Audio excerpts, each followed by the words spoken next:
All right, welcome. If you're staring down the barrel of the Queensland bar exam, you know that procedure isn't just theory, it's everything. It can win or lose you a case, and it can definitely win or lose you marks. So in this explainer, we are going to trace the entire journey of a subpoena under the UCPR. You absolutely have to know this stuff cold, so let's dive right in.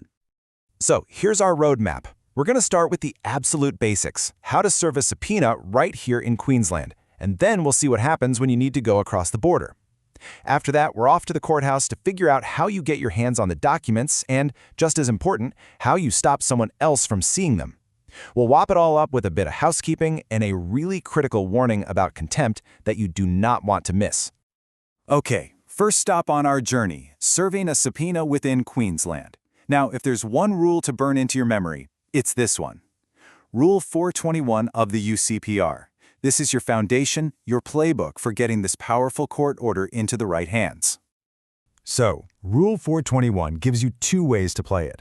First, you've got Rule 421, Sub-Rule 1. This is your classic, old-school stuff. Personal service, sending it by post, all the standard methods. But the real game changer came in Rule 421, Sub-Rule 2. This rule dragged the process into the 21st century by giving the green light for service by email. It's quick, it's easy, but, and this is a big but, it comes with a major catch. And here it is. This is a huge exam tip, so listen up. It's a classic trap. Sending the email under Rule 421, Sub-Rule 2 is simple. But if you ever need to enforce that subpoena, you have to satisfy Rule 421, Sub-Rule 3. That means you have to prove, without a doubt, that the person actually got it or knew about it. Just hoping that sent notification is enough? That's a gamble you just can't afford to take. And remember, the clock is always ticking. Just lock this number in your head, 5. Under Rule 415, Sub-Rule 10, you have to serve that subpoena at least 5 clear days before the person has to comply. That 5-day rule, it is absolutely non-negotiable. Okay, so serving in Queensland is one thing, but what happens when the person or the documents you need are in another state? Well, this is where things get a whole lot more complicated. As soon as you cross that border, you're not just playing by the UCPR's rules anymore. You're in Commonwealth territory now. The second you go interstate, you're governed by the Commonwealth Service and Execution of Process Act, or SEPA, and the rules change completely. Just look at the difference. Your timeline explodes from 5 days to 14, you have to attach a specific form, Form 2, and here is the absolute kicker, conduct money. Under SEPA, service is not even effective unless you've already paid, or at least offered to pay their expenses. That is a much higher hurdle than the local Queensland rules. All right, so we've crossed state lines, but what about crossing oceans? Can you actually fire off a subpoena from a Queensland court and have it land on someone in, say, London or Los Angeles? Well, the short answer is maybe, but you are facing a massive uphill battle. Courts are very wary of throwing their weight around in other countries. The key case here, ceramic fuel cells, says it all. This is a power that courts must use with caution and restraint.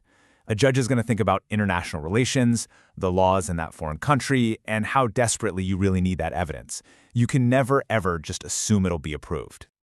Okay, success. You've navigated service and the documents have arrived safely at the court registry.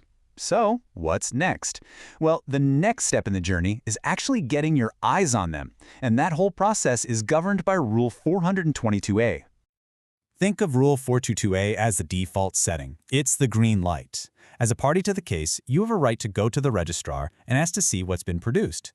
But notice that crucial word right there, unless. That green light can turn red in an instant if someone lodges an objection. And that could be the person who produced the documents, another party, or really anyone who can show they have a sufficient interest. This objection process is like a gatekeeper standing between you and the documents, and it's all laid out for us in Rule 422B. This is the rule you need to know when you've got sensitive documents and you need to stop the other side from getting a look at them. The procedure under Rule 422B is both logical and really powerful.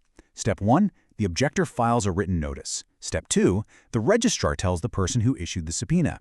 And here is the most important part, Step 3. The very moment that objection is filed, the registrar must stop anyone from inspecting the documents. The whole process is frozen. The tables are turned. And now the burden is on the party who issued the subpoena to go to court and convince a judge to let them see the documents. So when that fight gets in front of a judge, what's the one question they're trying to answer? It all boils down to the test from the huge case of extrata. Do the documents have apparent relevance to the issues? Now focus on that word apparent. You don't have to prove they are the smoking gun just yet. You just have to show that on their face they seem relevant. Your entire argument for or against inspection is going to hang on that principle.